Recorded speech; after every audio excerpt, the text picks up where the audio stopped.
శ్రీకాకుళం జిల్లా పలాస మున్సిపాలిటీలో గల రోటరీ నగర్లో రాజు గురుభవాని ఆధ్వర్యంలో ఏర్పాటు చేసిన దుర్గా మండపం వద్ద దుర్గా నవరాత్రుల సందర్భంగా 9 రోజుల అన్నదాన కార్యక్రమం జరుగుతుంది. ఈరోజు అన్నదానం నిర్వహించారు. భక్తులు పెద్ద ఎత్తున అన్నదానానికి హాజరై తీర్థ ప్రసాదాలు స్వీకరించారు. అలాగే స్థానికులు సంపతిరావు మరియు జయంత్ కుమారులు మాట్లాడుతూ దుర్గా పూజలంటే పలాసలో గుర్తొచ్చేది రాజు గురుభవాని అని అన్నారు. ఆయన మాటల్లో ఒక్కసారి చూద్దాం. పలాస రోటరీ నగర్లో ఏర్పాటు చేసిన దుర్గా దేవి నవరాత్రుల్లో భాగంగా పలాస రోటరీ నగర్లో ఏర్పాటు చేసిన దుర్గా మండపం వద్ద మనమైతే ఉన్నాం. ఈ నవరాత్రి సందర్భంగా ప్రతిరోజు ఇక్కడ అన్నదానం చేయడం అయితే జరుగుతుంది. ఈ కమిటీ సభ్యుల్లో ఒకరైన సంపత్రావు జయంత్ మేషర్ మన వద్ద ఉన్నారు. అడిగి తెలుసుకునే ప్రయత్నం అయితే చేద్దాం. సార్ చెప్పండి, ఈ కొత్త వరవడి అనేది ఈ పలాస కాశీబుగ్గ మున్సిపాలిటీలో ఇదే ఫస్ట్ టైం రాజుభవాని ఆధ్వర్యంలో ఈ దుర్గా పూజ జరుగుతుంది. నిత్య అన్నదానం ఈ 9 రోజులు జరుగుతున్నారు. దానిపై మీ అభిప్రాయం చెప్తారు.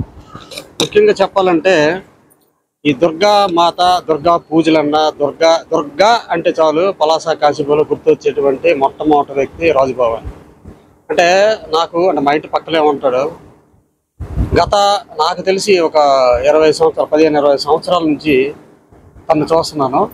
ఎక్కువగా దుర్గామాతను దుర్గాదేవన్న సరే ఎక్కువ ఎమనలేని భక్తిభావం అన్నమాట.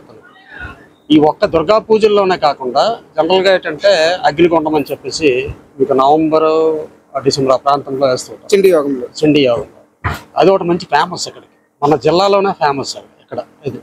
మరి దుర్గా పూజలు వచ్చేసరికి నవరాత్రులు చాలా బ్రహ్మాండంగా సొంత డబ్బులతో ఇప్పుడు ఏదైనా చందాలు వేసుకొని పూజలు చేయడం అనేది ఎక్కడైనా చూస్తుంటాం.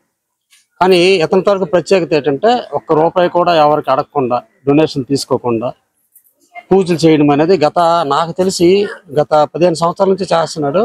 ఎక్కువ శాతం గత 8 సంవత్సరాల నుంచి చాలా హైలైట్గా చేస్తున్నాడు ఇక్కడ ఇదే ప్లేస్లో.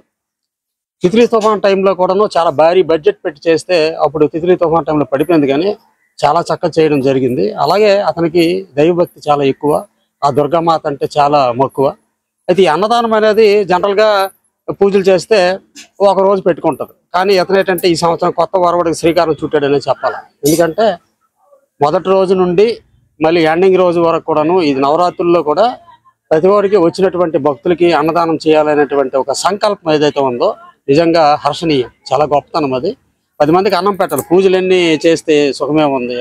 10 మందికి అన్నం పెడితే చాలా మంచిదనేటువంటి కాన్సెప్ట్ మరి తనకి ఆ దేవి చెప్పిందో ఏంటో కానీ చాలా మంచి, నాకైతే చాలా ఆనందదాయకం అనిపించింది. సో అందరం కూడాను అతనికి డబ్బులు అని కాదు కానీ ఆయనకి చేదోడు వాదోడుగా ఉండి అతనికి సహాయ సహకారాలు అందించాలని అయితే మేమందరం కూడా భావిస్తున్నాం.